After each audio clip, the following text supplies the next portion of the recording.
Guess what? I got the button back. That's a good one. How are you all? We are good. I find your lack of faith disturbing. I can believe that. Yeah, I'm super excited here, man. You have no idea. Jerica said yes, all caps, because she's super excited for the button. I have the other button too. Which means we had like how many voicemails? 3. Oh, not bad. Not 18.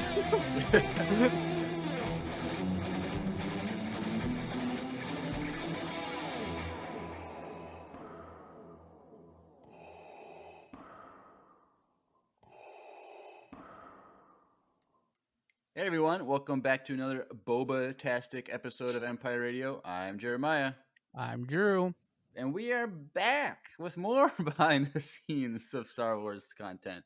It's like the only thing we do nowadays, but don't worry, Hey, guys and This gals. is new. This is new to everyone. Okay. So Next chill. week, everything will change. We'll be doing Kenobi stuff. So one more week of behind the scenes, and then we'll be done for that for a while. Wait, but is yes, next week the episode of Kenobi? yeah, next Friday. We're 10 days away, bud. My heart. Come on, your job is to know this thing. These No, dates. it's just, I just placed it all together. So Yeah, it's next week. We're 10 days Wow. away. Today's the 17th. First 2 episodes on the 27th. So we were like, Drew and I were like, man, we just gotta make it to Obi-Wan Kenobi, and then we'll be good for a while. But and we made it. we made it. So was it last week or no? A couple weeks ago, they released on Disney Plus the Disney Gallery It was on May 4th. Boba Fett. Oh, was it on May 4th? Okay, Yeah. so that was 2 weeks ago. 2 weeks ago. And so the Disney Gallery Boba Fett, the book of Boba Fett, behind the scenes. And so they do these for all the Star Wars shows. And so it's exciting to watch these behind the scenes because it answers some of the questions we were wondering about certain things, and also adds new stuff, good insight about the story making process. I love these things so much, dude. Yes. But before we get into that, there's some Star Wars news. And so we don't normally cover too much news just because there's not a lot of like official news stuff that comes out, but because we don't really do rumors much. But today, Vanity Fair released a very long article, which I did not read, but comicbook.com has kind of like a little summary of things that I'm glad I looked at because I would have missed this. But we got a bunch of information on upcoming shows that are going to be, some that we know about, some that we don't know about. And so it's kind of more of like release date type of stuff. So obviously we know Obi-Wan Kenobi comes out next week. But also, interestingly, the Andor show, Cassian Andor show, is supposed to premiere this summer sometime. And so we don't know exactly when that's going to be. Could be July. I'm assuming it's going to be August. Well, when are we getting Bad Batch? That's my question. I don't know. I think it's this fall, maybe. I'm guessing it's this fall. Because it's not on that list, right? No, this is like all the live action stuff. Oh, that makes sense. And it's the one that had all the images of like the main cast, or like, what is it, like Ahsoka, Obi-Wan, Mando.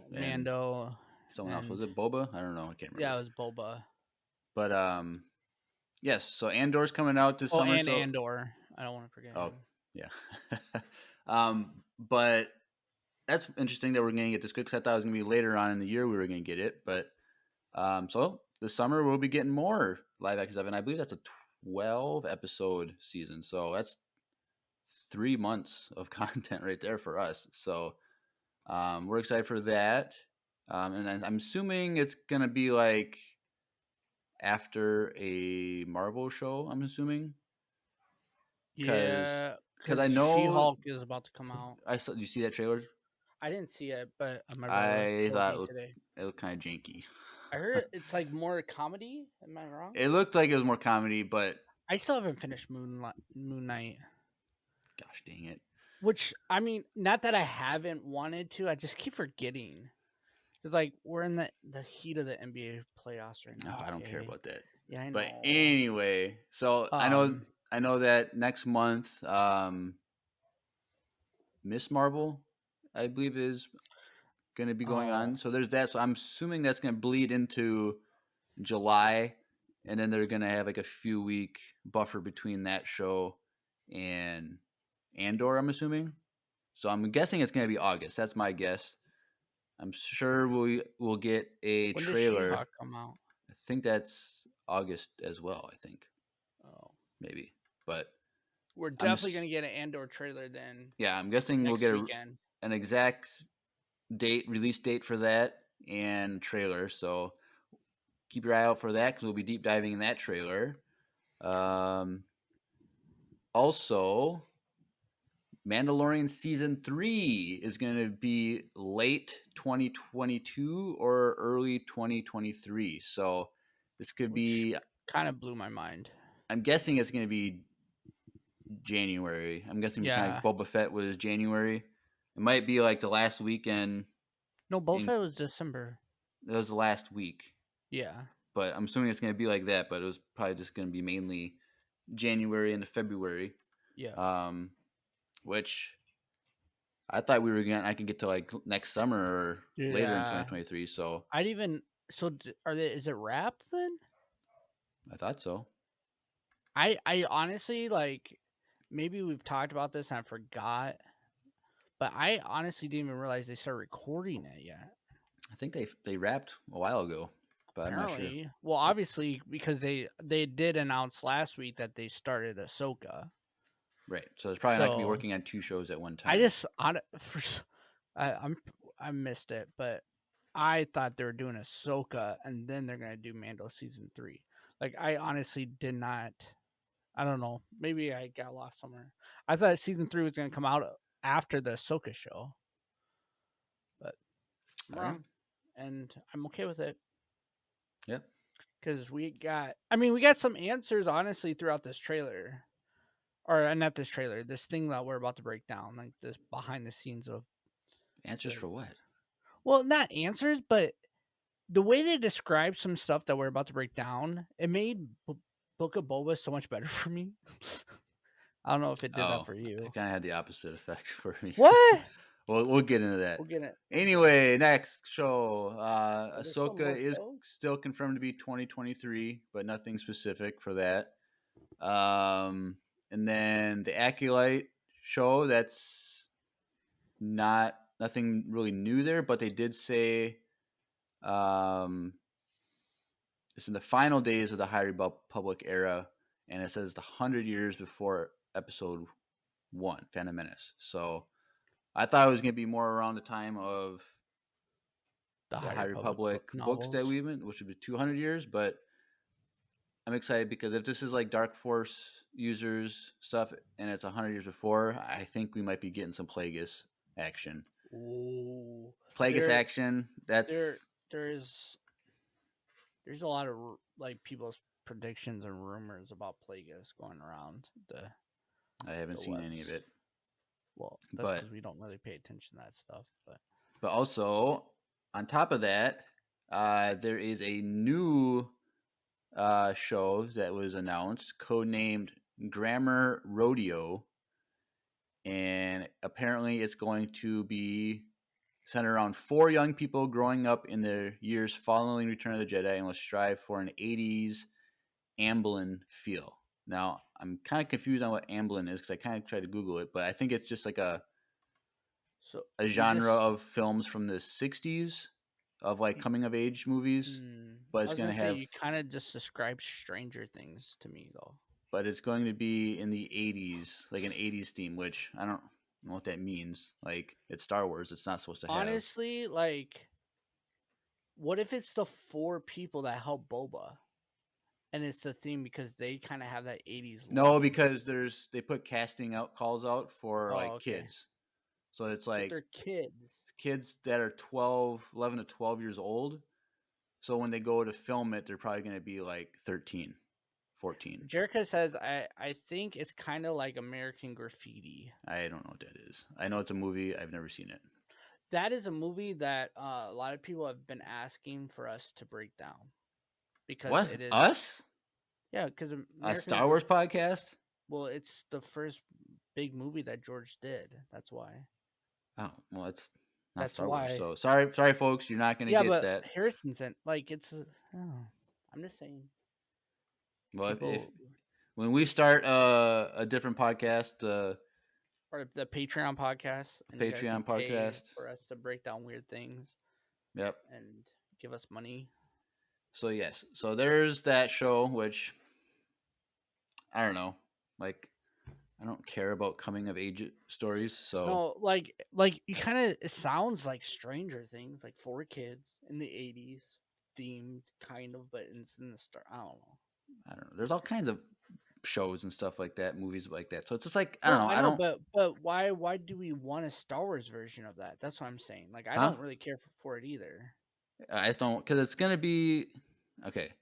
Stranger Things is like the perfect way to do kids focused Correct, stuff, 100%.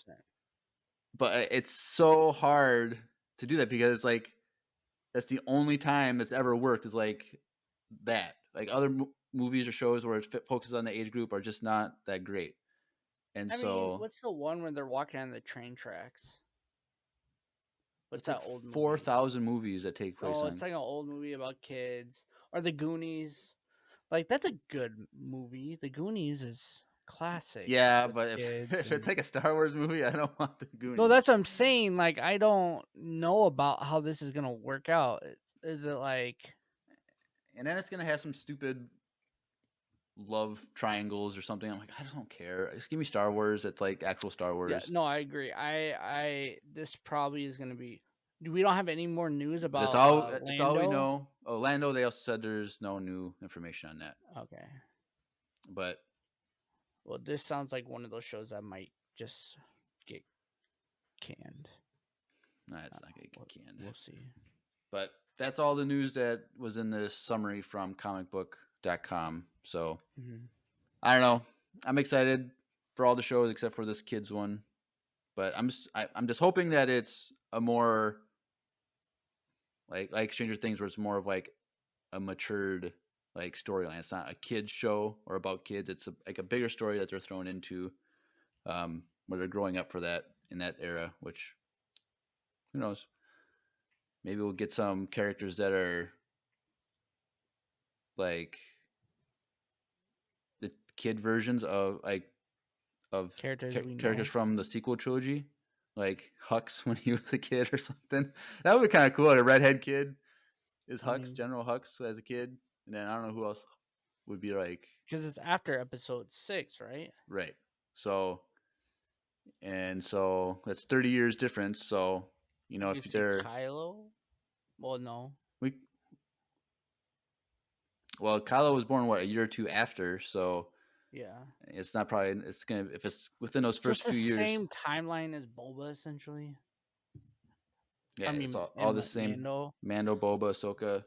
It's all the As same much as stuff. I do like this timeline, I kind of want a different timeline at this point. Oh, Like that's what we the don't. acolytes for. And that's also what Andor's for. So you'll be getting that in a couple months, few months. So Yes. your wish is coming And true, Drew. Kenobi. Yep. Oh, that's fair. And Bad Okay. Batch. Okay. That's fair. You'll be getting plenty of stuff. So Yeah, that's fair. we'll all Jerica said that you guys, the fact that I've been waiting for Kenobi since my freshman year and we're about to get it in 2 weeks is unreal. And now, Jerica, are you a senior? Are you graduating college or do you have I one think more she's a year? junior because she just turned 21 a few months ago. So I'm pretty sure she's Either way, finishing her yeah. junior year. So and there have been people who've been waiting for 40 years to Oh, see she's this. going to be a senior. That makes sense because this year's already done. So, Right. but yeah, like that is a long time. But yeah, like you said, Jeremiah, people have been waiting their whole lives to see something like this. So. Yes. All right. Well, that's news. So let's jump into this Disney Gallery, the Book of Boba Fett. Drew, you were saying earlier that you thought this made the show better. Why do you Yes. say that? Well, I like how I always love when they talk about how they create things. and how like they're talking about the hammerhead and the like how like the Yeah. design of him and stuff like that. And when John Favreau, for me, when he was describing the reason why Boba is a changed person and stuff, it made me more comfortable with him walking around without his helmet on for some reason.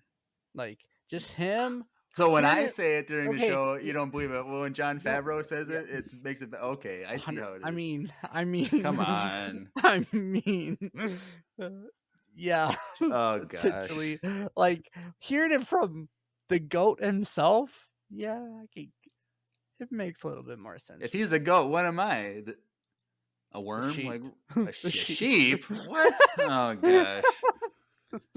It's better than a worm. I give you more credit than a. You're still in the same pen. You're just Okay. over. Whatever. You're just a little more hairy than it. I don't What? know. Anyway.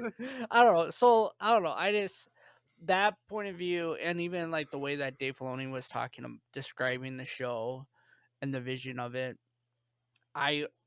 The one thing is, I kind of wish that John Favreau would have done the finale because apparently he was going to do it, and the guy begged for it, and they let him do it. And I think if John did it, it probably would be better. But because I mean, I don't know. no offense to what's his name again? Rodriguez. Yeah, no offense to him in any way. Like, I think he did good.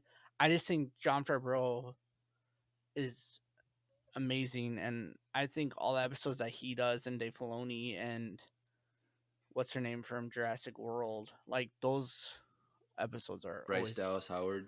yeah, she's a beast. So yeah, I don't know. I think it would have been changed it a little bit, and like how they had all like it was like John Favreau's vision to have all that stuff collide at the end as like one giant finale. Like, and the thing is like for me for the finale that really kind of I didn't like as much as we've talked about this, but I didn't like how it ended. Like it kind of just left us there, and even like the surprise at the end wasn't like anything crazy. So maybe it would have been a little different. I don't know. Okay. Well, I had the feeling that because like a lot of people had mixed reviews on the show, kind of disappointed by it. Like Mhm. not just us, but everyone else seemed to like have that same mode of There's a thinking. And so I think there's still a lot more people that like it than don't like it, but there is a handful of people that like they don't like it. And I'm one of those people that like I like it, but I like more like there's a lot more episodes I don't like than the ones I like, if that makes sense.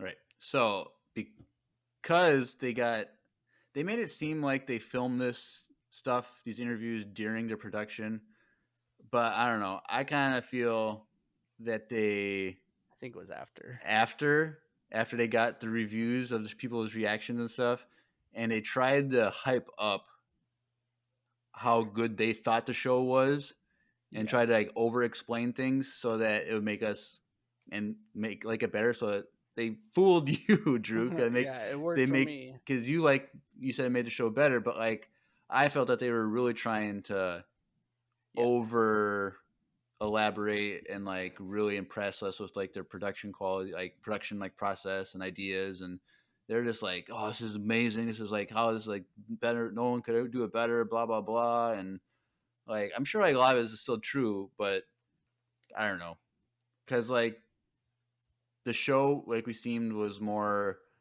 all over the place. Like it was kind of just like not really seemed like it was really choppy. And I felt like this Disney gallery was the same thing. Like they just wanted to like throw all this stuff out there. I was like, is this Mhm. all random stuff? Like the first Disney gallery we got for Mando season 1, like that was like 8 episodes. Like Dude, they it was just yeah, and it was like by episodes.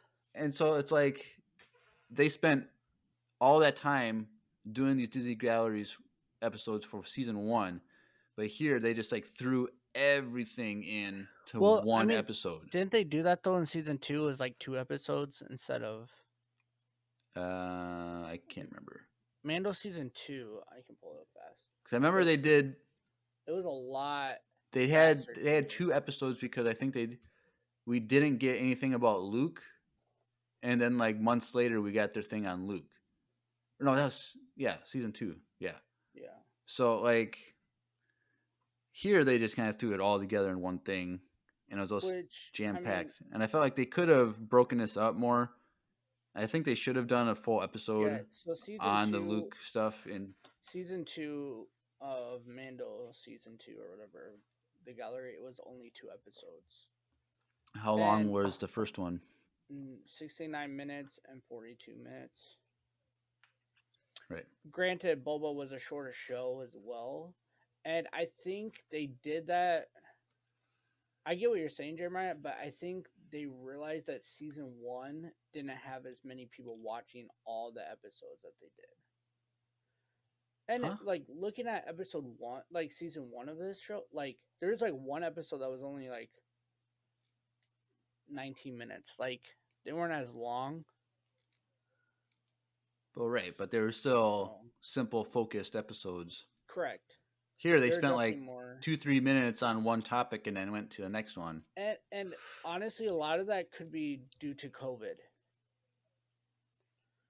And like I don't want to give them a big excuse, but I think the show had a lot of issues due to COVID as well. I don't know. Like we saw in it that they're all wearing masks and Like full face on. shields and stuff. Yeah. And But so I wonder if like they had certain deadlines that they could only be there due to COVID restrictions, you know?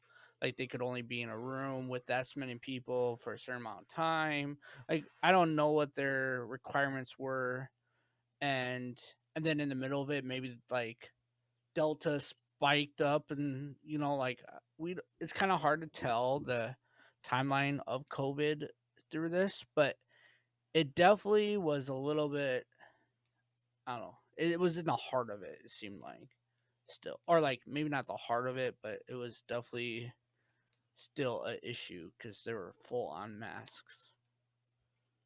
So I don't know. Well, we'll never know on that one. But yeah,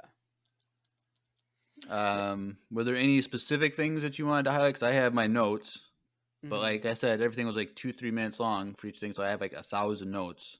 But Oh. is there anything specific I that think the biggest stuck out for things you? I like the way they're talking about the new ship for Mando. I thought the vision behind that was actually kind of what we talked about earlier in this episode. Like it had a lot to do with American graffiti and like the hot rod feel cars, and at first viewing this I didn't like the ship as much. More times I watched it I liked it a little bit more, and then this kind of was like, yeah, icing on the cake for me.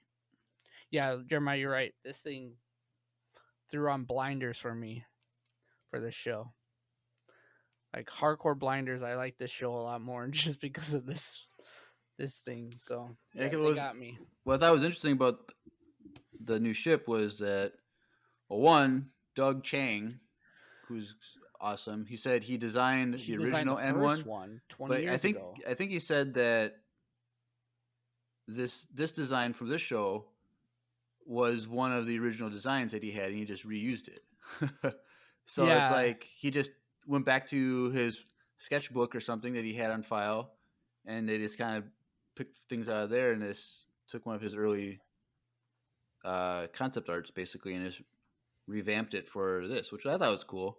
yep. That he's able to like reuse things. So it's like I wonder if like when we see all these other behind the scene things, like we saw with like K2SO from Rogue One stuff, like all the different Mhm. designs they had, if like some of those other designs of new droids will ever show up, or if same with like the U-wing designs, like they had like 700 different Mhm. designs. Like I wonder if some of these other designs that they have from sketchbooks and concept arts, if they'll ever show up in future shows.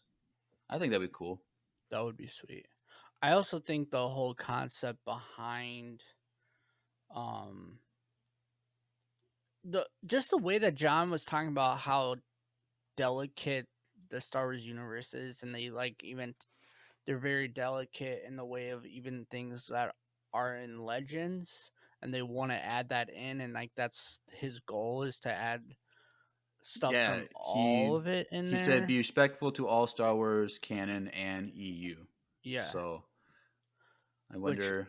I wonder if Andrew has anything to say about that. Like what? Because he wasn't on. He was only on one episode, I think, with us, and yeah, he was on the first the episode. first one. I just wonder if there's more EU stuff in there that we missed or that other people picked up on that was more, stuff Yeah. about the Tusken Raiders, about Hmm. Boba from Legends, and stuff like that. So I wonder I don't what know we if missed. I don't know if we miss anything necessarily in this show, but I think it's more the fact that that's how they're viewing all the shows that they're making, and I think that's gonna have a lot to do with the Ahsoka show with Thrawn and all that stuff. And a lot of that Thrawn stuff is now in Legend or in canon with the new Thrawn books, but I wonder if there's gonna be more characters that they might add from Legends. And I think it's just good to know that that's his goal is not to just throw away the Legends, even though Disney threw it away. You know what I mean? Like, so I think that's pretty cool that he is that mindful of the fans and what their vision. And okay, so the big thing that actually stuck out to me that I didn't know is the whole stuff with Luke and how Mark Hamill was actually there the entire time, which Yeah, I didn't really get that, I didn't know that. Did but I don't. we? I don't understand. Well, obviously we didn't know that until here, but So it wasn't I don't. announced before. I don't. I don't know unless he was in the credits. I don't know, but I Okay, don't understand the point of having having him them. there.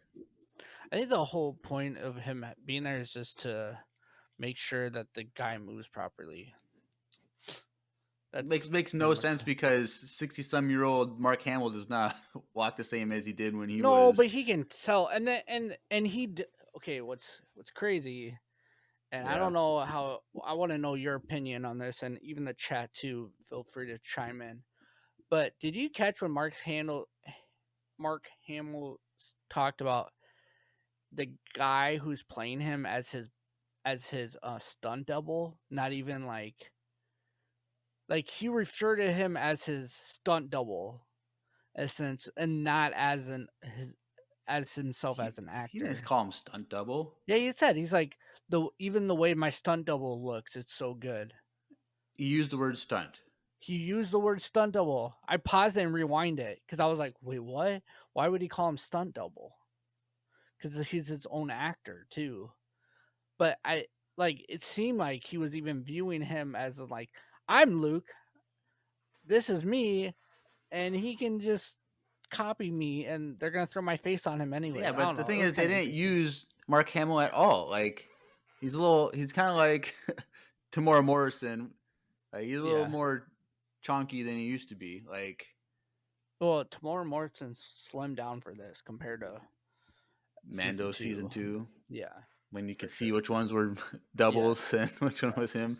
yeah. But like, I don't know. I just thought it was weird. It was more like, He was there just to like show the movements and to make sure he was more like directing it essentially. I understand that he could be there as like a consultant, Yeah, that's what it but was. like I don't understand why he could put them all in the costume That's what I'm and saying. It have him almost do every scene. Like yeah.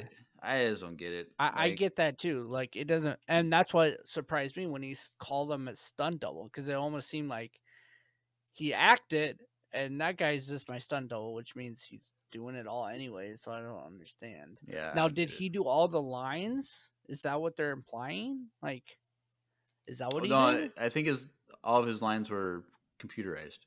Like So the I don't way know they did season two? I don't know how they spoke it, but Because they don't really who spoke mention it. that.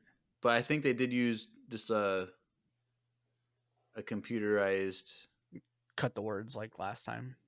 whatever. So like it's this computer generated voice. This it's able just to, it's kind of like deep fake but for a voice. Mm-hmm. And so that's just what they did, I think, because there's no way, it'd be really hard to find an actor that can do that voice, because it's not like like we had with the Rogue One, we had the guy who did Tarkin. Like he was able to replicate his voice really well, but like Tarkin had a very specific voice that could be, Like a European.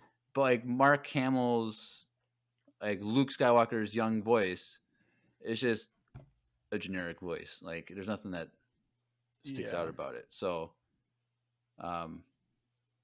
like they couldn't really mimic it, I would say. So they had to just use to make it accurate as possible. Just use like the deep fake version of his voice, basically. Mm-hmm. Which I don't know. It is what it is. Like they have to get the voice more correct. I get even though Tarkin was easier to voice act, they needed Mark Hamill's to be more accurate, just because like it's Luke Skywalker and they and need it to work. Tarkin had a lot of lines, but it was in one movie. It wasn't a lot of lines throughout all of Star Wars. You know what I mean? Like, right. So, all right. Let's see. I also thought what was cool was the stuff with Black Chrysanthemum as well as Cad Bane. So I thought that it was cool how the Black Chrysanthemum mask was like connected to the face in a way where that the face reacted to the actual actor's face when he reacted. So if he rose his eyebrows, the eyebrows on the mask went up. Same with like the mouth and stuff. So I thought that was really interesting that they have that ability to do that. Like I didn't even think that was a thing. I thought it was all like you had to like control it by hand, which I thought was cool. And I thought it was funny because I forget the actor's name, but he's like, "Yeah, I always have to make sure I look pissed all the time." Like, like yeah, like this is what Black Chrysanthemum looks like. He's just always mad, menacing. He's not Chewie, like, right? And then how they just like the eyes is like the main thing. Like Chewie looks very compassionate and very like kind, whereas Black Chrysanthemum is looking always pissed. So he had to make sure he was able to convey that. And I can't remember what we said during the show, but I remember we discussed whether or not we thought Cad Bane's face was CG or if it was practical. I can't remember what I said, but they did say here that it was 100% practical, which I forget what we said back then, but I thought that's cool too, that they just, this wasn't the same technology as Black Chrysanthemum's, but because it was like more skin tight and it was fixed on a way where he could talk normal and the mask would move just by touch, so by him by moving. So I thought that was interesting. I wish they would have spent more time on Cad Bane, but yeah, I thought the Cad Bane, like they talked about the teeth and the hat and how they wanted to make sure the hat looked like the guy from The Good and the Bad, the Ugly. But it's like that was it, and it's like, well, we know that. Like, I want to know how long it took on the makeup. Like, I don't know. I feel like they could have done a lot. They could have, like you said, they could have done a whole episode on just Cad Bane and Black Chrysanthemum's outfit, or even the Hammerhead outfit. Like, they could have just done a full breakdown on that stuff. I thought that would have been really cool. It would have been cool to see, because I don't think they showed the actor for Cad Bane. Like, I'm assuming they mentioned the name of the guy. They mentioned the name, but they never showed him. Yeah, I don't remember them showing him. Which makes me think that, like you said, it's after. And right. they just couldn't get him on a call, or they couldn't get him in the studio because maybe he's like European or something. Like, or he's doing something else. Now, something that they didn't mention, and I'm curious about this, and I don't know if this is real, but someone told me this, was Din Djarin, was what's his name? Pedro Pascal, was he actually there at all, or did he just do the voice? I'm assuming he was there. Because people have said online and stuff that he actually never was there, and it was his body double the whole time, and he just did the voice and sent it in, like the lines. I don't know if Jericho, you can fact check that and see. I don't know. I think he was actually there because I just wouldn't they do an interview with him and like you know what I mean? Like, I don't know.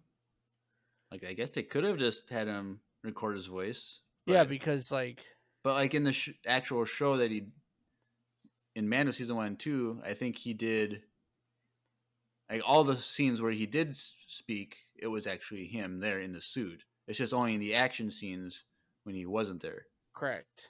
So like, I don't know. I was figured just for 3 episodes they were able to get him, But most of it was action.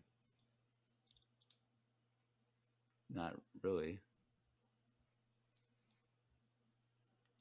I mean, besides the Luke stuff, like, What are you talking? Well, the episode 5 when he's just on that random weird ring planet city thing. true, but then he's just walking around. A lot of that had fighting in it too, though. That was just like one little scene.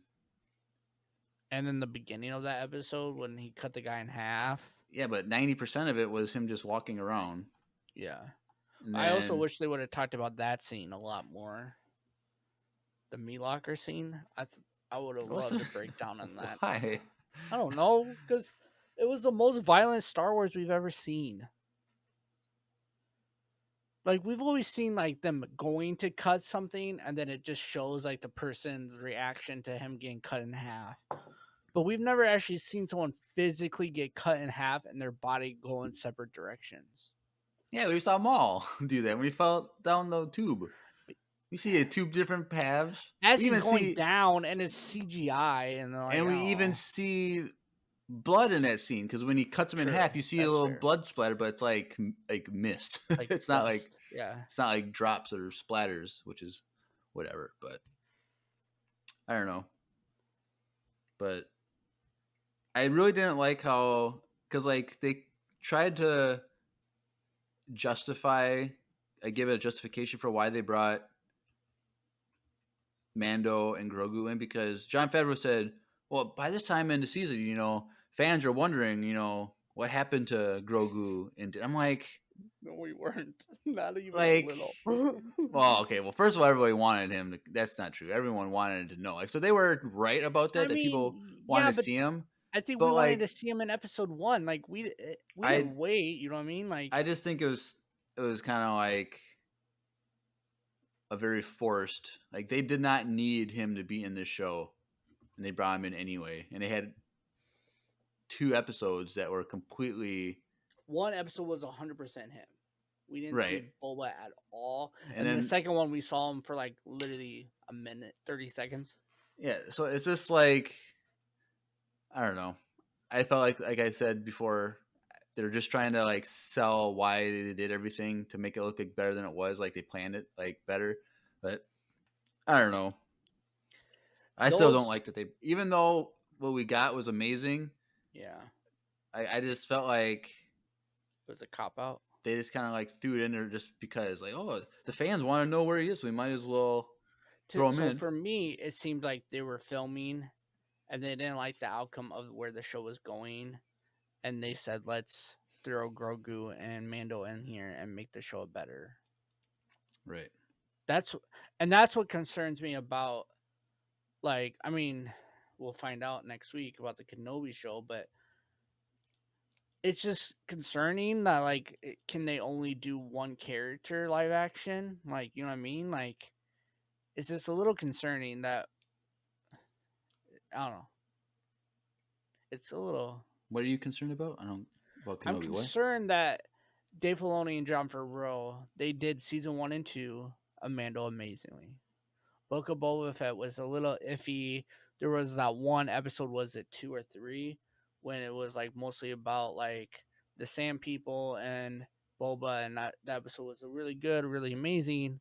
And then most of the other episodes were just there's good parts of it, but nothing too crazy. And the episodes that everyone talks about, that if they didn't like the show, they love these 2 episodes, are the episodes that don't have them in it. And so I'm concerned that when they do other characters, are they just going to rely on Grogu and Mando because they're all in the same universe to make their show good? You know what I mean?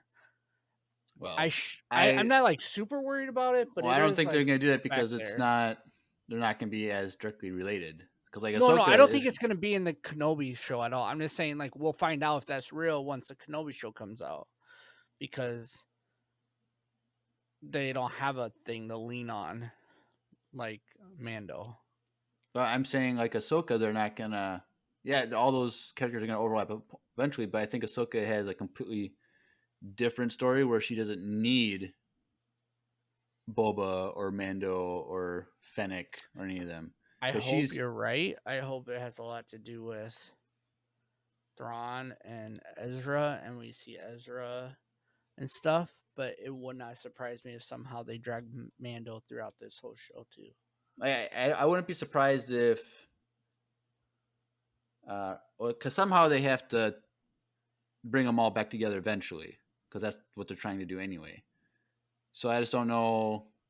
I don't think that Ahsoka's gonna be reliant on Mando or Boba like Boba was reliant on Din and Grogu. So, because I think her story is so much so far removed from Mando and Boba that they wouldn't need to do that. And I think they've been working on Ahsoka and planning that a lot longer. And I feel like, Yeah, I'm and hope. like, because like the book of Boba Fett, that just like came out of nowhere. Like, remember, like there was the end credit scene in season 2. Like, oh yeah, a year from now we're gonna have the book of Boba Fett, and it seemed like they just threw that in like as an afterthought, whereas Ahsoka has been planned out for years, and they just are starting to film it now. So like they've been working putting a lot of effort in Ahsoka, and it's Dave Filoni is heading the charge on this, and like I trust him Mm-hmm. to not like cut corners or do anything Yeah, stupid. I don't So think they're gonna cut corners, but it wouldn't surprise me that somehow he has to go in the middle of the show. She has to, or she bumps into Din Djarin at some point. I just don't want.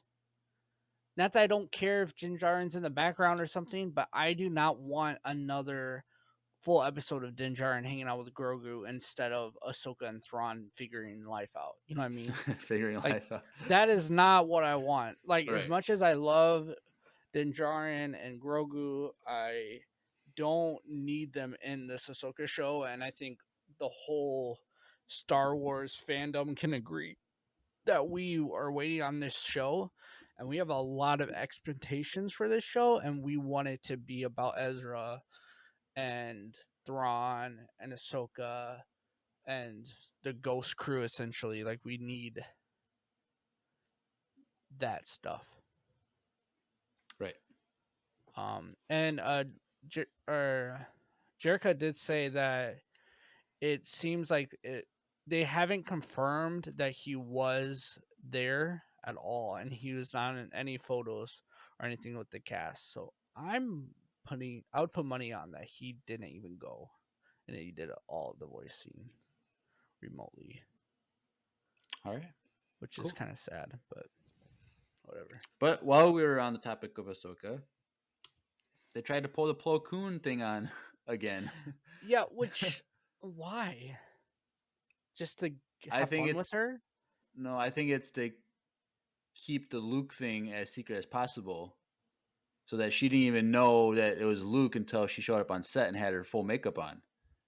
I think it was to Well, like keep she that showed secret. up and what's his name was just hanging out. I mean, maybe because they filmed it before season 2 came out.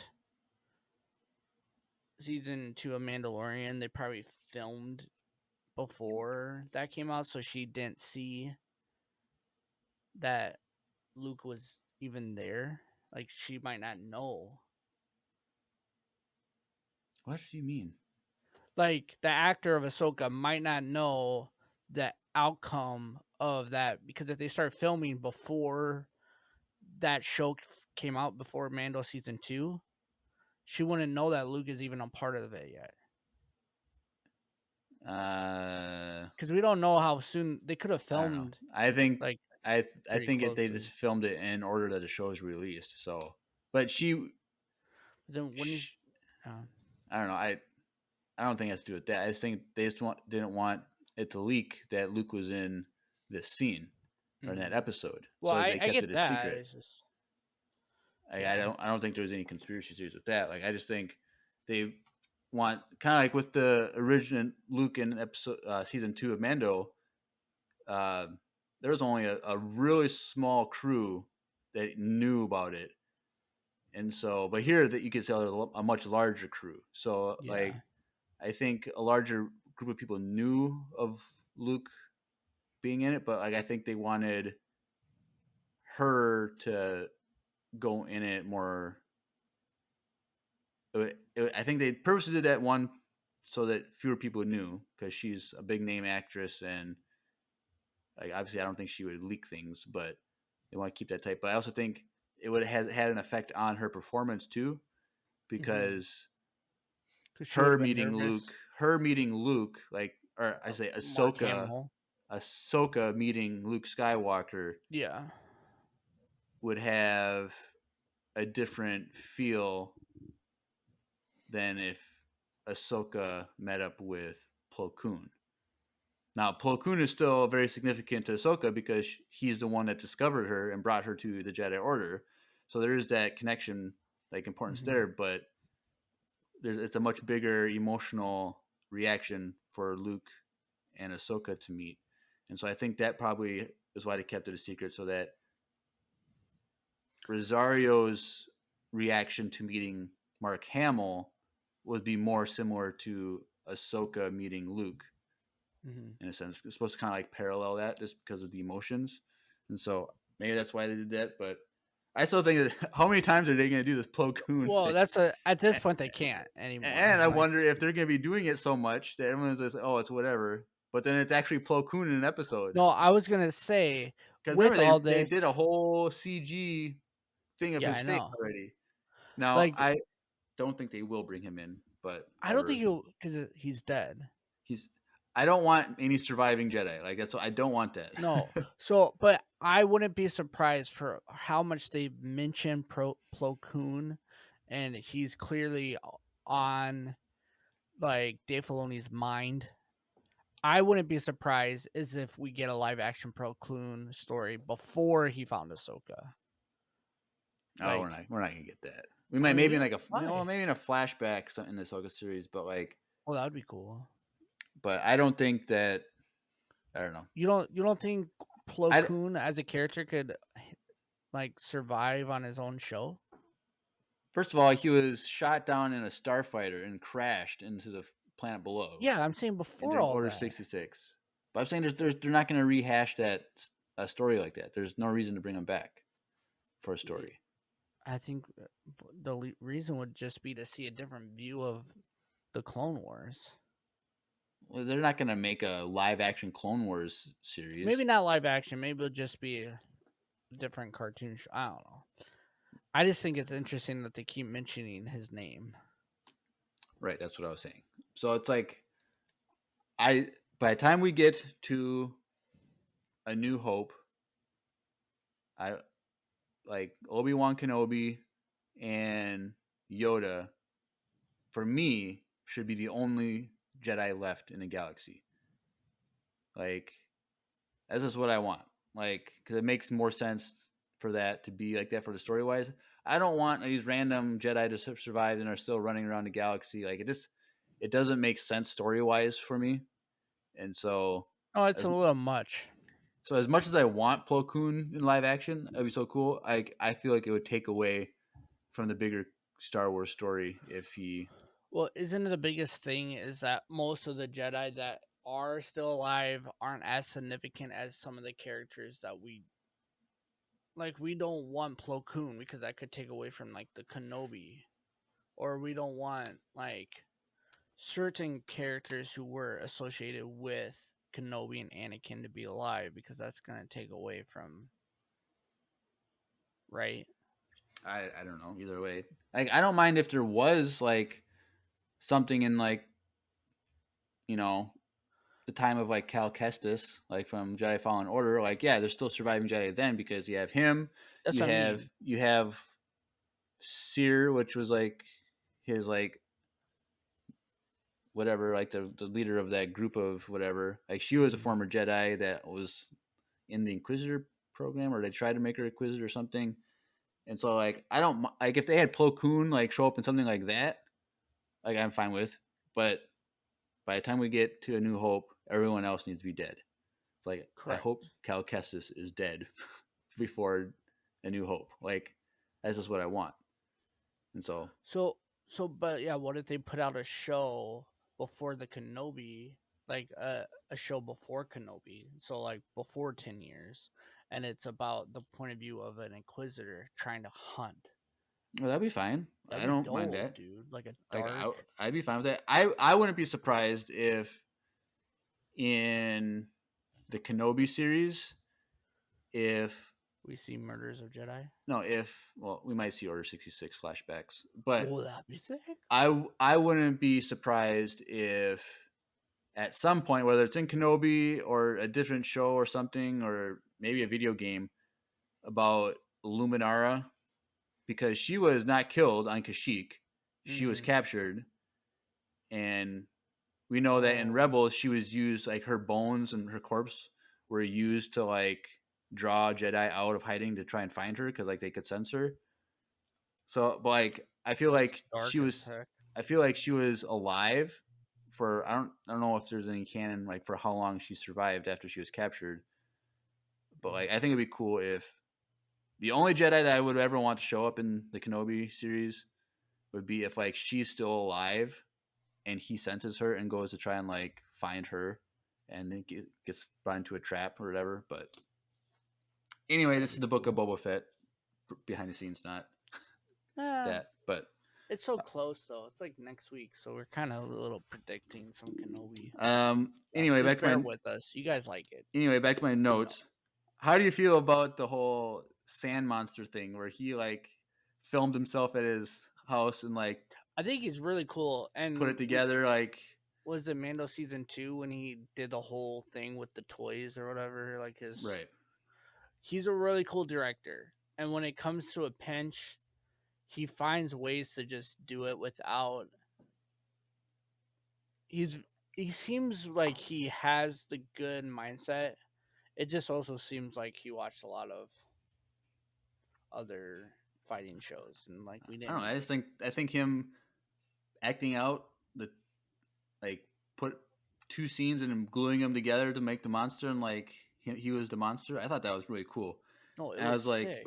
I thought it was funny how like they had to design this sand monster, but like they couldn't just do it over Zoom calls. Like, Yeah. I thought that was just funny. But Well, and that's what I'm saying. Like he is really creative on how he does it, and I think it's really cool. I still don't like the monster though. Like in the show, it brought me out of it because he looks like a fighter from Mortal Kombat, and it's just like I didn't want that. I don't know. I thought it was because they brought some more insight. How I think he said that the Tuscans were never able to defeat that monster, but 'Cause he was. Boba found out a way to Mhm. do it. Like that So was an interesting like yeah, so when we beh- broke down that episode, I think Andrew was on that. That's episode 1, right? maybe yeah. Because I remember we had this conversation, and we came to the conclusion, including me, which at first I didn't think this, that the kid was saying that he was the one that did it, but then the chief knew that it was Boba.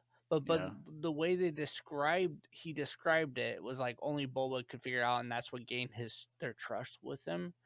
Do you think that that's not what he was saying, and that he was just saying, "Hey, look, like we killed this thing, and he did it." Like, you know what I mean? Like, does it change your perspective of what I the don't kid was understand the trying to two say? different things you're trying to describe.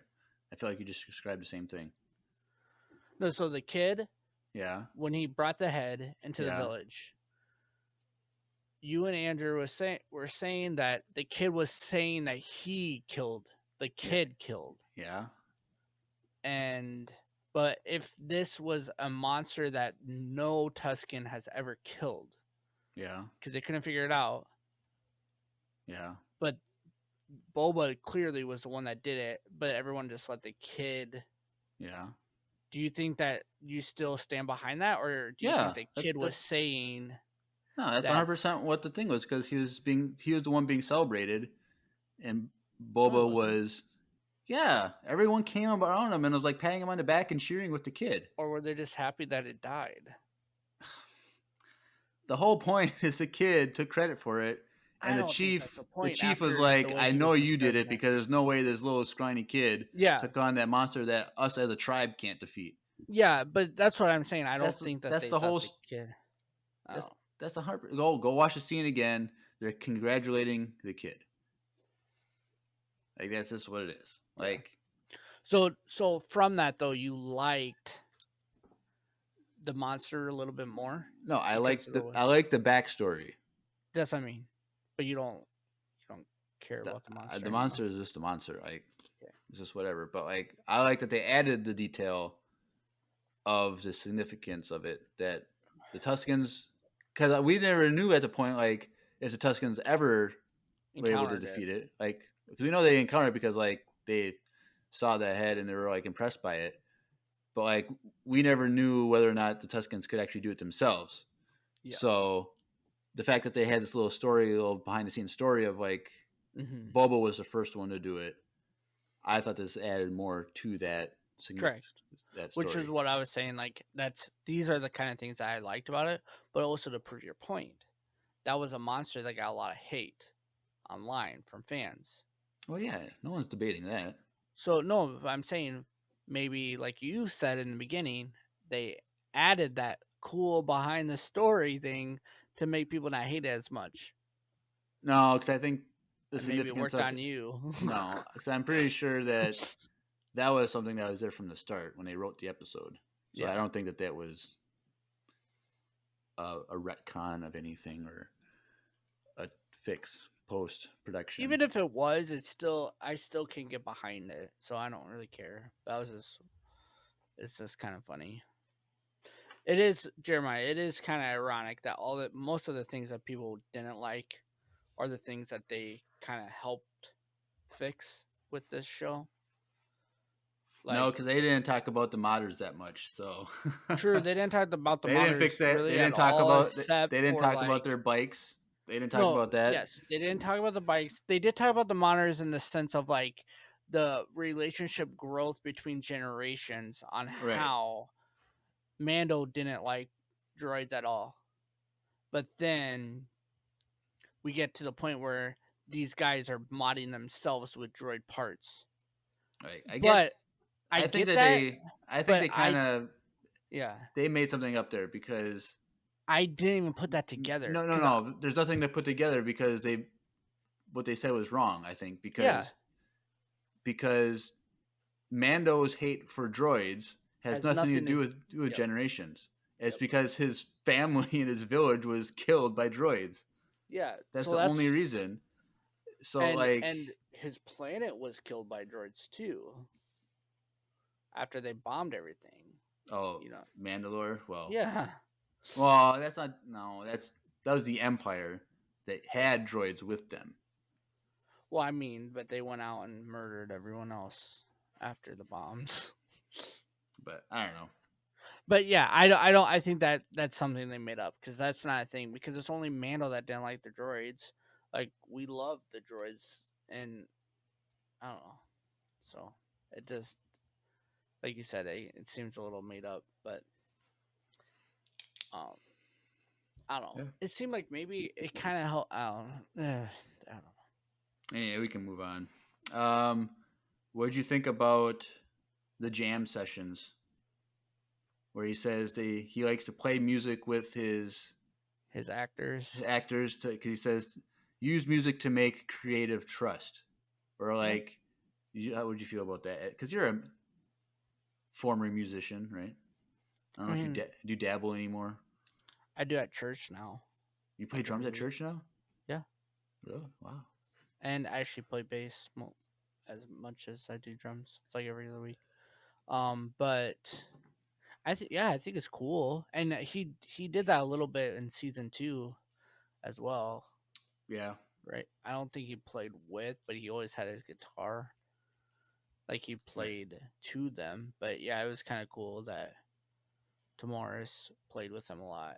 I also really like. I don't know if it's on your notes, but how he kind of helped choreographed that fire dance scene.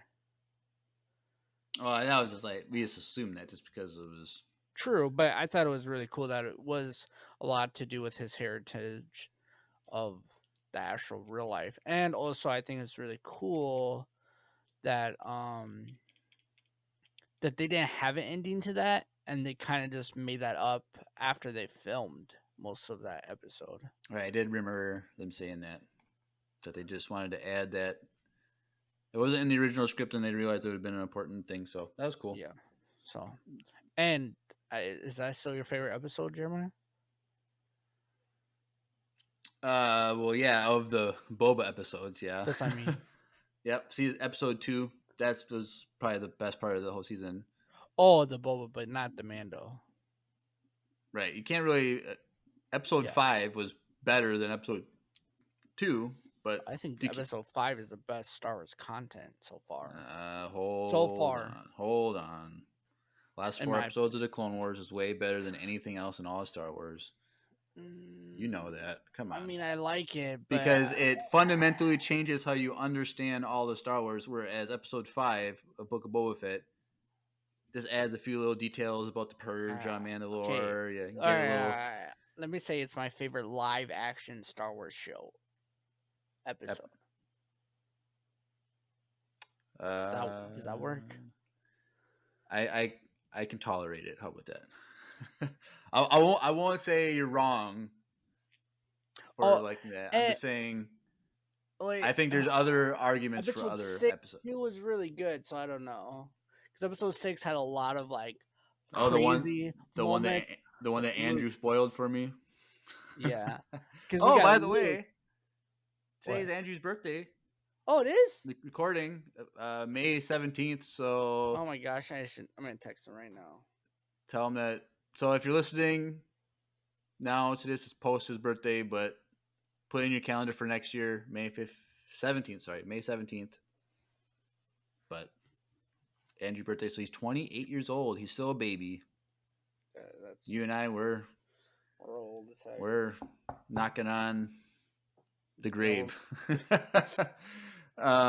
Anyway, let's see. I'm looking at my notes, see if there's anything of significance. One, when they talked about how they redid Luke's face, they mentioned the name Sam Head, and that's the guy from YouTube that Disney hired who did all the deep fake stuff. So I liked it that he got like recognition. Like, I'm sure he was in the credits or something, but like for his name to be mentioned on air, they didn't say it at first, and I was like, "Y'all not gonna bring this up," but then they did, so I was happy. Also, I really liked how, which I didn't catch, or I don't know if anyone ever caught this in the show, but they talked about how when Grogu faced the Rancor, how his eyes were open the whole time using the Force, whereas before he would always close his eyes, and so it's like this is maybe something that he's definitely learned some stuff from Luke. He's more powerful. Yeah, and how he was able to bring peace and stuff to a situation, and that's kind of like the true nature of a Jedi is to bring peace and harmony and bring nature into balance and all that jazz. And so I really like that. I wish I would have caught that when I was watching the show, but that's really cool insight. Because that's the kind of stuff that you really enjoy, those minor details. But that was really minor though, Jeremiah. So don't be too hard on yourself. Right. But he still fell asleep at the end. So like he always says, he gets tuckered out. I like that he fell asleep like next to the Rancor. And they became like best buds after that, essentially. Because he probably read his mind and told him to go take a nap. Yeah. Well, I think that's pretty much everything of significance. I have other stuff on here, but it's kind of like all random chicken scratch of stuff. So I liked, real quick, I mean, kind of mentioned it earlier, but I liked the Hammerhead, how Dave Filoni was like, he didn't want to add subtitles to that character. To a kid's show, that's why, because kids aren't going to read subtitles. And so they put the voice box on the Ithorian, and then they just reused the voice box concept for the mayor, Ithorian. I hate that they were calling him the Hammerhead the whole time. He's a Ithorian. Call him by his species name. Like that's Yeah, all. but the Hammerhead is his classic name, though. That's why. That's the name that, like, That's when maybe what they called everyone him in. saw him in New Hope, they're like, "What the heck is that Hammerhead thing?" I like how, and they're totally wrong when they said that if you don't remember one creature from the Katina, you're gonna remember the Hammerhead. I mean, No, that's wrong. what's the one creature then? Jeremiah's one. Maybe the creature. Devorian. Like that makes more sense. There's all kinds of other creatures in there. I don't know. The Hammerhead and the guy with the fly. skull The that fly. we've never. The fly. The guy with the skull that we've never seen ever since.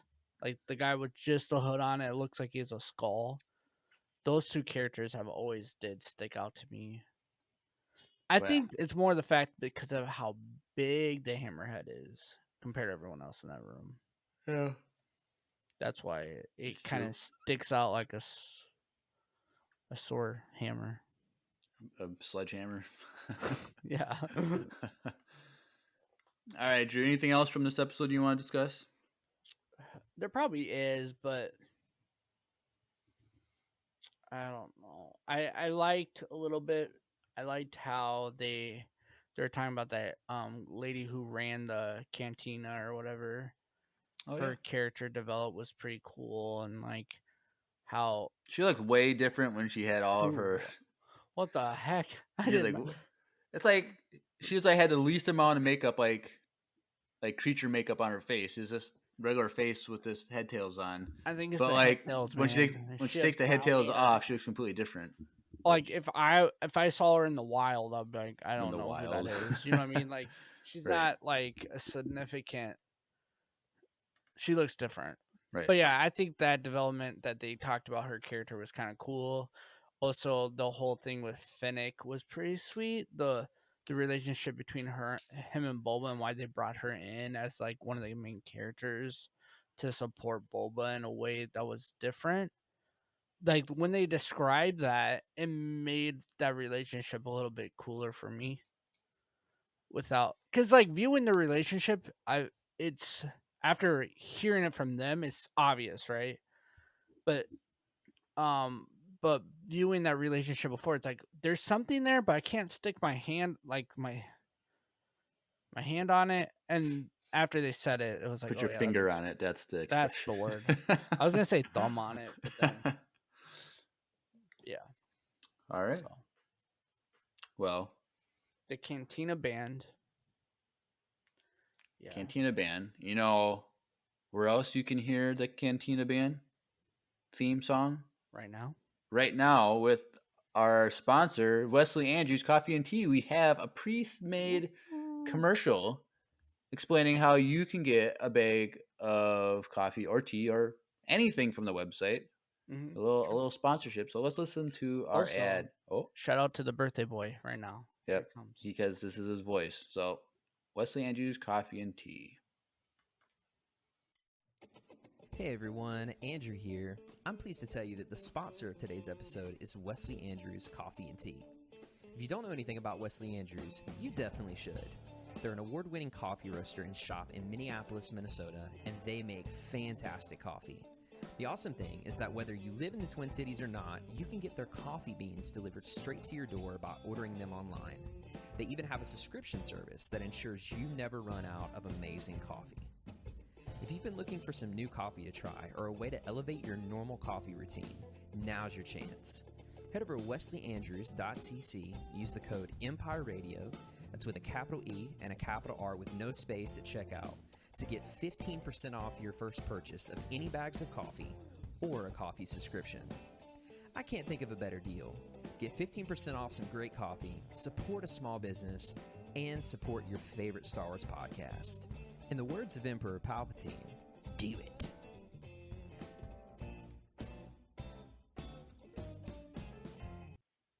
Do it. Do it.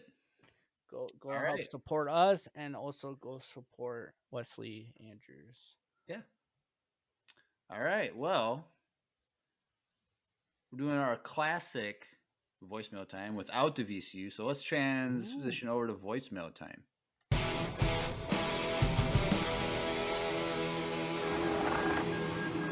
It's voicemail time.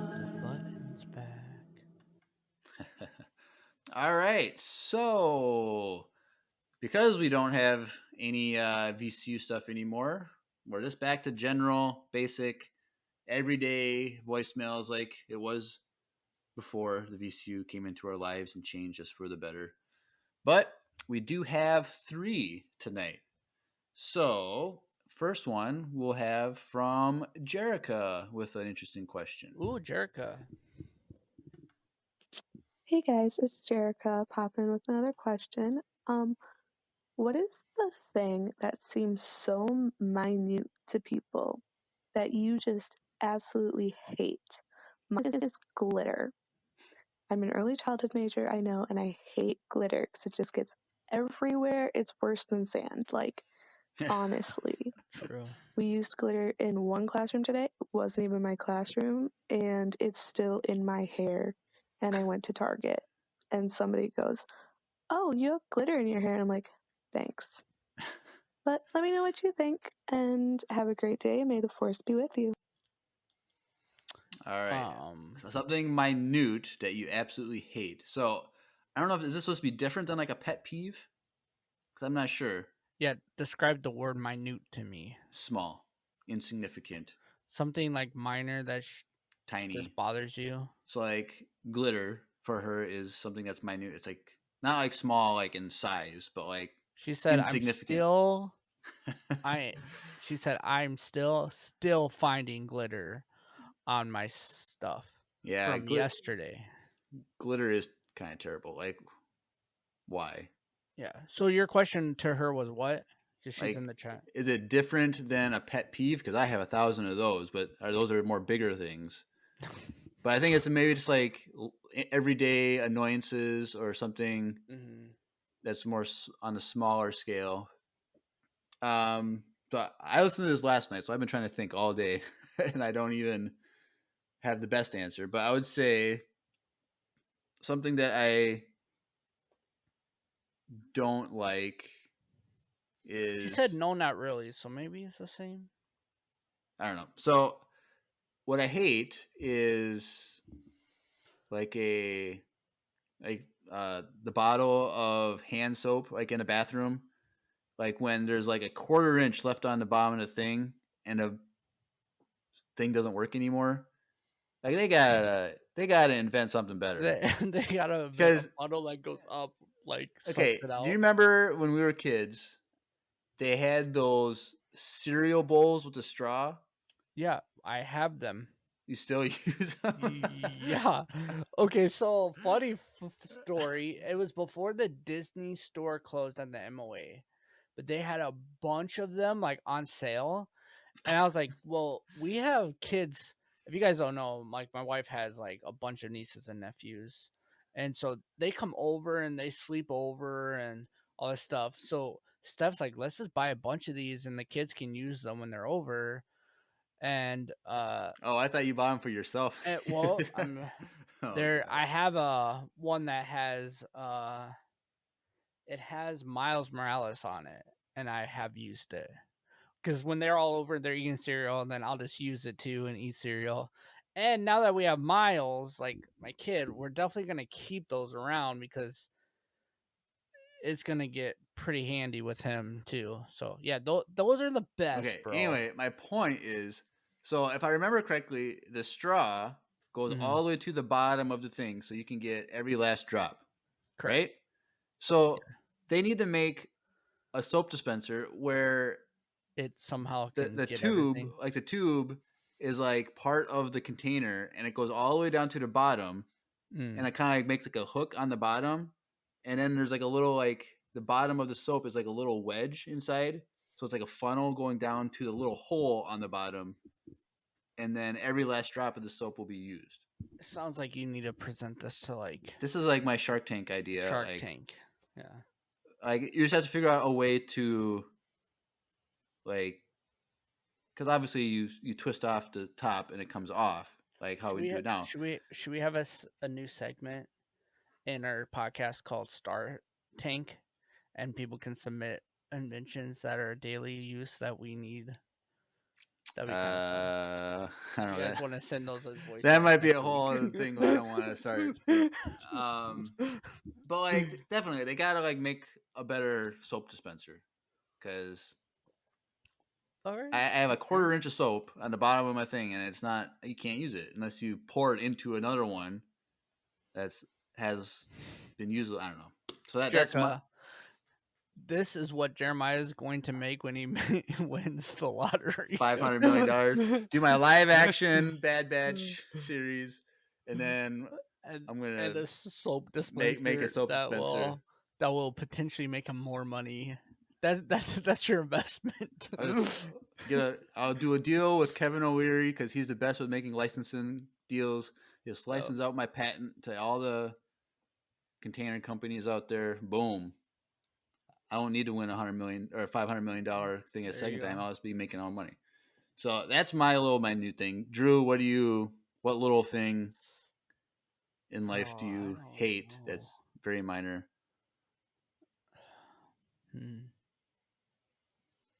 You don't know? Okay, this is, I don't know if it's my new thing, but it has to be done or I can't function, and so it might be just like a OCD kind of thing. Right. But when I'm in the car or in anyone's car, if their volume is not on an even number, I feel like I'm gonna die. So it's probably like a more OCD kind of situation. But An even number, huh? yeah, so like if you're like, for instance, if Steph wants to get me irritated, she'll turn down the volume to 9 when I'm like, it has to be on a 8 or a 10. Like, it can't be on a 9. Like, it can't be on an odd number. It has to be on an even number. It's just a weird thing. So do you ever what happens when you are like, because sometimes, like I'm looking at my volume with my mouse control right now with the little like wheel thing. Oh, it's on everything. No, I'm just saying. So let me say my story or point. Oh. Like when you turn it once, it goes down by 2. So like I'm 48 now, 46. I can go up to 50.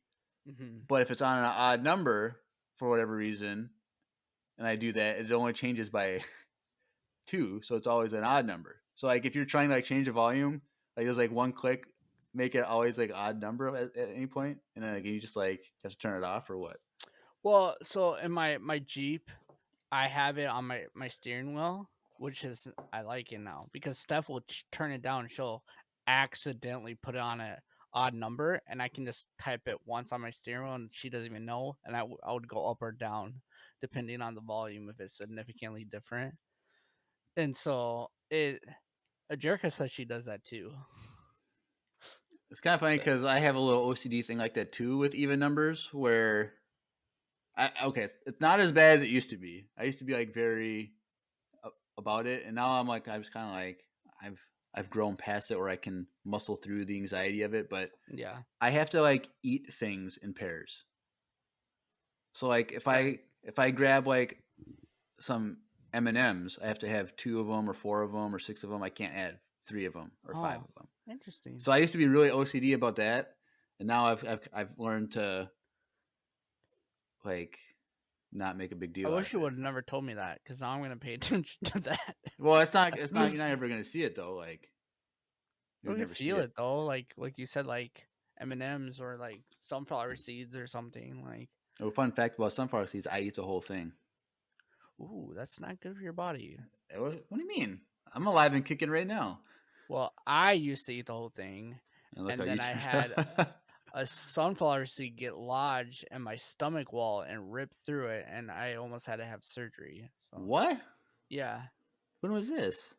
When I was like younger, like in middle school, because I used to eat them a lot, like a lot.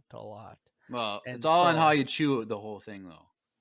You didn't chew it well enough. That's why. Well, obviously I didn't chew it, and I remember one time I got like a sliver, and it got lodged in my gum, in the back of my throat though. Oh my gosh, and I couldn't get it out, and it bothered me. So yeah, I don't eat the whole things anymore. Every once in a while, too much work. Too much work. if there's a really good like flavored one and it's like fully coated, I might eat the whole thing, but I don't risk it for the biscuit anymore. But so like for watermelon, do you swallow the whole seed? I don't eat watermelon with seeds in it. I only get seedless. Oh, okay. But if you okay.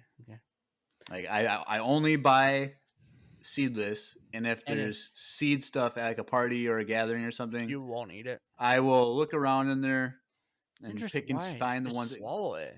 No, I hate it. It's so terrible. It's You like don't I even don't. know it though. It's No, cold. you do know. You can. I don't You're know. chewing the watermelon, and you get that hard piece in there, and I just swallow it. it's just terrible. It's just I don't. I always swallow it. I'm not about that lifestyle. Seedless watermelon. That's where it's. You at. eat Jerica, girl. That's she said. I eat the whole apple.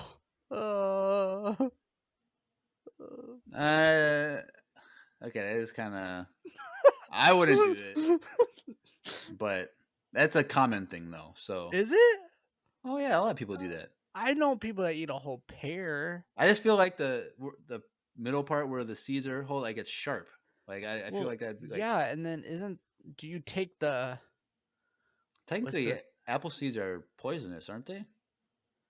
To humans. I don't know. She's I think- alive and kicking. I think that if you, I think they have a small amount of like something that's toxic to humans. Might be So if good for you- your stomach bile after a while though. I don't know. Maybe she's like immune. Maybe Probably. that's the cure for COVID. We just don't eat our apples. Well, they do say an apple a day keeps the doctor away. Oh, there you so- go. The issue is that everyone's going to the doctor because they're not eating the whole apple. That's the problem. That makes sense. Wow. All right. Next time I eat an apple, I'll eat the whole thing. No, Did won't. you know that the Granny Smith or no Honeycrisp apple was from Minnesota? Yeah, Oh, wow. everybody knows that. And do you know that he went to the U of M?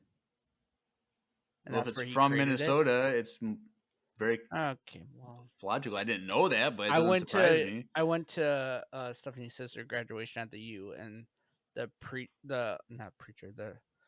speaker talked about how the alumni for like the same degree of this class was the guy who created the Honeycrisp. I think the Honeycrisp is kind of overrated. Apple. Okay. Everybody chill. thinks it's the best thing ever made, and I was like, Uh, first of all, they're super expensive. I'm not they're gonna, like $4 an apple. Yeah. and so I'm all about that gala lifestyle. Yes, we know. Fiji is pretty good too. Macintosh once in a while, but It's a good computer. okay, whatever. I don't even know how to turn it on. So I don't know if that counts for mine, but That's definitely does good that count? enough. Good Is that enough. good? Okay. All right, so that was Jerica's question. Thank you for that question. I'm sorry about your glitter problem. That's the Yeah, worst. I could agree though. Glitter is annoying. If I were you, Jerica, I'd just shave my head and start over.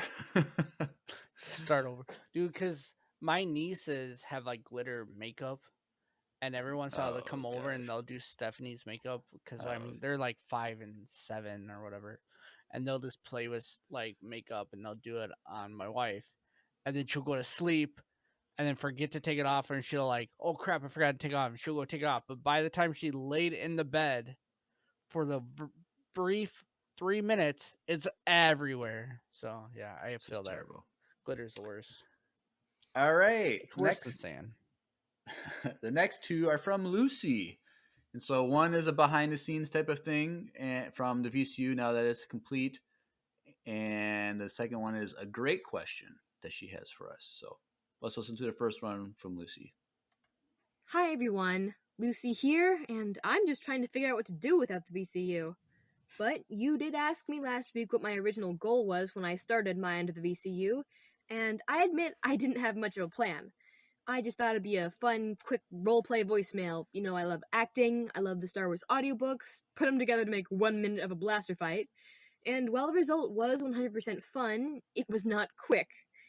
I didn't come up with Dakai's character for a few weeks, and originally he was just going to be completely evil. He was never even supposed to be Lucy's brother. But I love a good internal conflict and redemption, thus a much better character was created. Without Dakai, my story would have had a lot less depth, and I would not have had nearly as much practice in sounding like I'm constantly about to cry in varying octaves. All is the Force wills it, I guess. I hope you have a great day, and may the Force be with you. All right, cool. that does answer my question. Lucy. Yeah, that's good. Because we didn't know if you were going to have this long story or not. Because we kind of got thwarted into the VCU. But it was kind of cool that you didn't Well, really I have all think these. it makes it so much better that it was so. Yeah. It just happened. And it's funny because, like, we would hear from Lucy, once every, 6 weeks or something. And then, we forced her to send in, I mean, she took a break five in the summer. 5 a week for, That one time, it was like we didn't hear from her for months. We thought we lost her. Yeah. Well, and then now it's weird if she doesn't send in voicemail. So, Right. Lucy, you have to send one every week, no matter what. You got to figure that Yep. out. I don't know, find questions, but All right. we count on you now. Anyway, this next question, voicemail from Lucy is a question. She sent in two. Okay, Yeah, I told you this. You probably did. I just was reading the chat. My bad. So she sent in a second one was a question, and it's a great question, but Drew, no offense, but it has nothing to do with your knowledge base. So it'll just be something that I will answer. So let's just listen to this. Hi everyone, Lucy again, and I have some questions to ask you about typing on a computer, for instance in Word or Google Docs.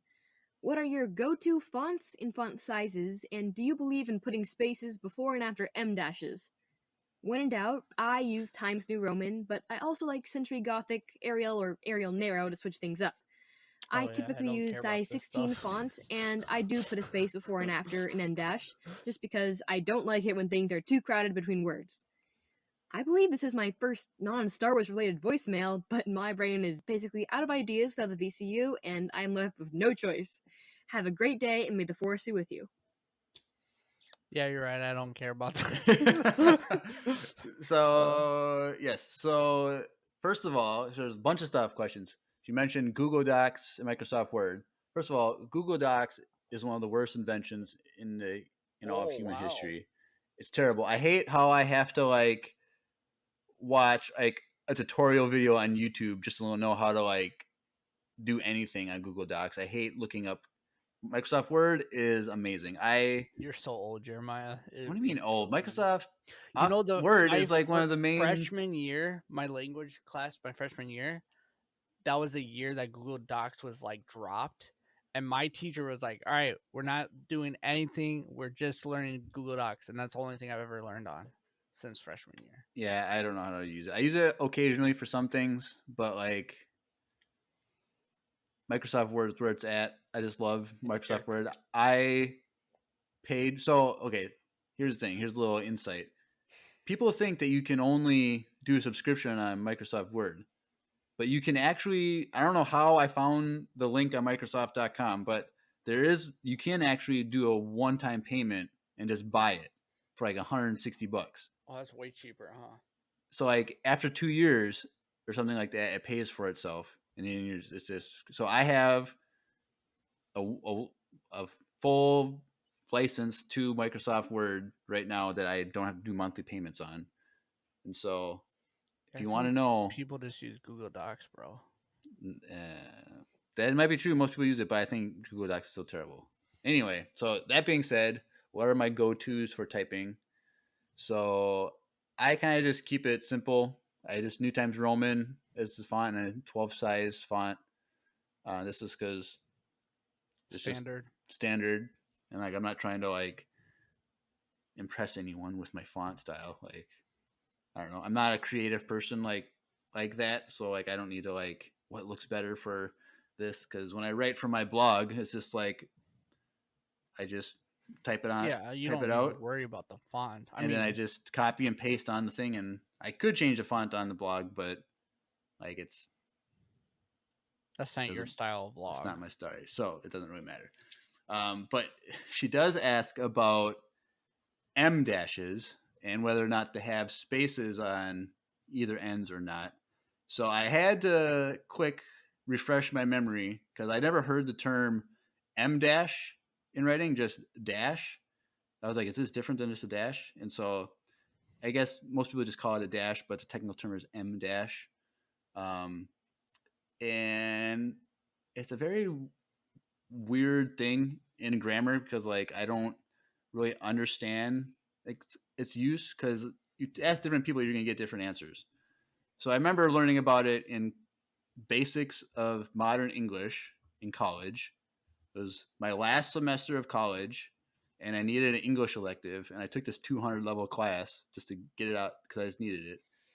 And it was still like one of the best classes I took in all my life.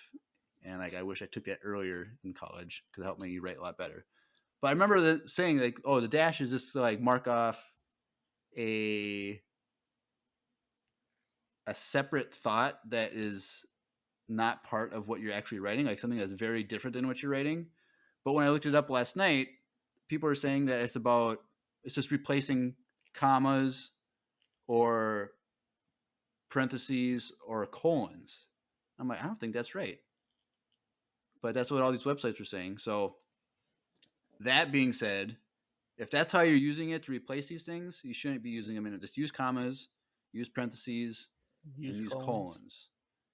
And so now you have to learn about like when to use all of those, because commas are for positives, if you know what that is. Are you really going to teach us this right now? Yes, this is a grammar lesson. So positives are additional information that is not necessary to understand the sentence. Something in parentheses is a clarification. So it's kind of necessary, but not necessarily, but it's to clarify something. And then a colon is always at the end of a complete sentence. When people put colons in the middle of a sentence or an incomplete sentence, they're wrong. So Lucy, when I looked up the M dash, you're supposed to have no spaces on either side. That's technically what you're supposed to do to be correct. So if I were to use them, I would not have the space. So for that long answer for your quick question, I was going to say we literally lost all our listeners. But I don't know. I really like that question because it's something that I care about. I care about proper grammar, and I write for my blog and all that jazz. So like, and if there's still people listening to this episode, Jerica said that Google Docs saved her so many times. Her freshman year, she lost a whole paper on Word, and so because her computer crashed. And then Puzzler jumped in right after that. Like, I was having a conversation with my parents the other day about how much they hate Google Docs. Puzzler, your parents are amazing. Have them join the Discord. And that's how old Jeremiah is. I was like dying laughing this whole time because I saw you because Puzzler like made a point like, yeah, Jeremiah's old too. But it's funny. But yes, I will always be a Microsoft. People are still here. Apparently they are, since they're still in the comments or in the chat. That's two people. But yeah, so all people out there who haven't sent in a voicemail, that's a great example of a non-Star Wars question that you can ask. Right. It's like something random like that. And luckily I write, because if everyone was like on the podcast wasn't like a writer, then that wouldn't make sense. But we know Lucy, Jerica or Lucy, it's not that I don't like your question. I think it was a good question. It got Jeremiah going, which is always fun, and we love to figure out how old Jeremiah is constantly. It's really fun. But I just don't write. Yeah, if you need to write something, you just have Stephanie do it. If I need to write something that is proper and perfect, I make my wife do it. And for the podcast, if I need to write something, most of the time it's either Jeremiah or Andrew writing it. So, yeah. Well, so we didn't get these voicemails in until last night, and so like I was like panicking, like, oh no, is this? Yeah, I did see Jerica's going to be over or Lucy's coming. But so now that the VCU is done, like it was easy to get the voicemails every week for that. But now we're in this thing where it's like every week, are we going to have voicemails? Like, we're definitely going to get voicemails next week. And so, for the past 2 months, it's been mainly Jerica, Lucy, Will, and Brady sending in voicemails. And I think a couple from Retta. But, hey. Daddy Palps jumped in. Daddy Palps, couple of them. Himself in the story and then kind of been quiet ever since. But my invitation is to everyone else out there who has never sent in a voicemail. Send in a voicemail. It's fun. Or have it in a very long time, like a year. Yeah, like some of you, like we've gotten voicemails once and we haven't heard from you again, but send in something the guy again. From Canada. Yeah, always mention him because he's super. But I want to hear more accents. Come on, Yeah, we got we're people in Europe that listen to us. We got people Australia. Australia and all that jazz. Like anywhere. Like if you're not from the United States and you're listening right now, just go into the link below. Hopefully Go it's to working. links.co/Empire Links with 2 eyes. There's a link right there you can click on to send in a voicemail. Brings you right to the website. So send in a voicemail. It's always fun to hear from new people, just random questions or comments. And so that's my encouragement. Because Also, if you guys are having issues sending voicemails, I don't know if they fixed that problem. But you could also just go in the Discord or on the IG and message us. We do see those. I'm pretty active on IG. You can always message us and say, "Hey, I tried to send a voicemail, it didn't work." Because if we get a handful of those, we'll probably just forward all that to Anchor and kind of harass them. We have one person or a couple people that had issues, but then I think one of them figured it out. yeah, I don't know. It's kind of So weird. Whether you're using the app or if you're just on a computer yeah, it's or kind of weird. whatever. So just let us know. We would like some feedback on that because that's not us. We can't really do anything. But we can harass Anchor if we get a handful of people that are having issues. But if Yeah. you guys aren't having issues and you haven't sent in a voicemail, or if you haven't sent in one in a long time, please send one. But with that also being said, Jeremiah, um, we still want the voicemails from the people that have been Oh yeah. sending them as well. Yeah. So We'll always don't take the voicemails from don't anyone. So feel like because Lucy, you sent in 2 voicemails and Jerica, like you still have to send in one next week as well. So all right. Well, since I already mentioned it, we talked about links.co/Empire Links with 2 eyes. And so last week I mentioned that, well, I guess it's kind of funny. I made a Google Docs link with yeah, see, there you go. because I had to for this specific thing. Like there are uses to it because it can be shared, links can be Mhm. shared and stuff. So that's convenient. But anyway, Oh yeah. for the VCU art submission project. So there is now an updated tab in there in the links .co website landing page where there is one where click on that.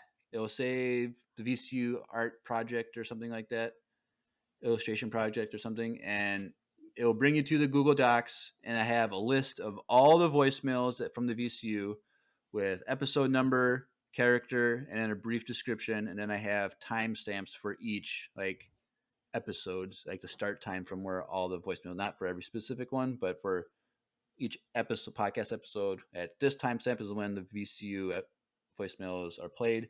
So you can go back, listen to the voicemails, look at what you want to do, and illustrate them, and then you can send them to me.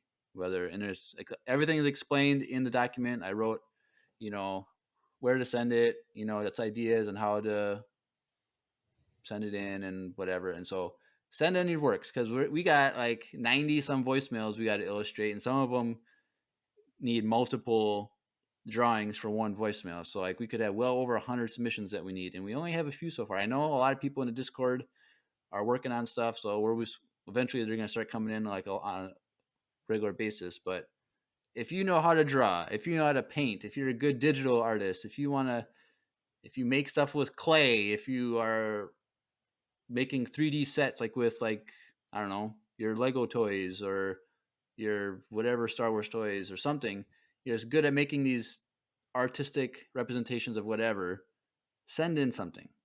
Pick a voicemail, listen to it, whatever pops into your mind, draw it, illustrate it, make it, and we'll use it. This is a fan project. Fans created the VCU voicemails, and we want the fans to illustrate it. And once it's all together, I'm going to put all the voicemails and pictures together into one big story for a video on YouTube. And so I can't do it unless you guys send something in. And I know a lot of people want to see it.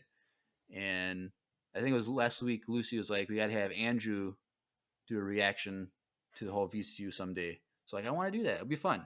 Yeah. With that, on your easy to share and easy to edit document on Google Docs, did you by chance write the description of Lucy on there? I I can't remember. I'll have to go look. Okay. I think I did. I think I have to go look. But yes, so If not, I think that's something that's like yes. Um, And so and that yeah. was just the way the question was given to me because they're throwing shade at you. For Well, how if they could have just clicked on the link and looked for themselves, but what do Oh I yeah, know? because you can because it's on Google Docs, not a Yep. Word. But so yes, so we can't do the project without it. But while you're on links.co/Empire Radio, links with 2 I's, follow us on Discord. Join the Discord. Follow us on Instagram, Facebook. Subscribe to us on YouTube. And you have the links to other hosting sites for like the podcast, like Spotify and all that jazz, whatever you're listening to. And also there's a link for the needlesslynerdy.com podcast network that we are part of. Check that out. And there's all kinds of stuff on the links page. So get connected, join the Discord. Yep. Support Check out us. the YouTube. If you guys are just listeners and you haven't gone over to our YouTube, like every week I say this, but I highly recommend it. We have other episodes that have been dropping weekly. I'm still dropping the ICCC videos. Last week was day 1. Wait, no, yeah, last week was day 1. By the time you guys are watching this or listening to this, day 2 dropped as well on YouTube, so go check out that as well. That was a really fun video. That was honestly mostly just us vlogging, and we learned what Andrew and Tanner like from Taco Bell. This is a fun vlog hangout, so make sure you go check out that episode. It was a really fun episode. It was a longer one too. It was like 42 minutes, so buckle up. But yeah, Fun. Yeah. All right. I think that's it. That's it. So we should So just wait. say what? Is there a Tuesday episode next week, or is That's this what I was about to say. No, Okay. there's not a Tuesday episode next week. So Tuesday, the 24th, we are not doing a live stream. We are not recording because we are going to be doing like 4,000 episodes that weekend of things. So the next time you will see us will be on Friday the 27th that evening. We'll probably be shooting for our normal time of 8 p.m. Central Standard Time. And then we'll probably do something on Saturday for episode. So the way we're going to do it is Drew and I are going to watch the first episode on Friday and only watch the first episode and do our breakdown of that episode without watching the second one. So the second episode we'll watch there'll Saturday. Be watch parties too. Watch parties on YouTube and on Twitch.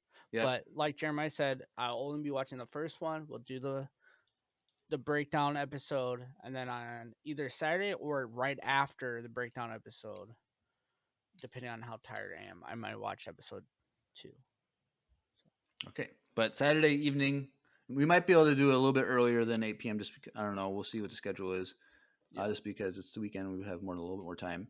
And then after those 2 episodes, we are going to be playing it by ear on what trailers and news are dropped. So we might be doing a couple on Sunday or something. I think there's a Bad Batch and a Visions panel that weekend on Sunday.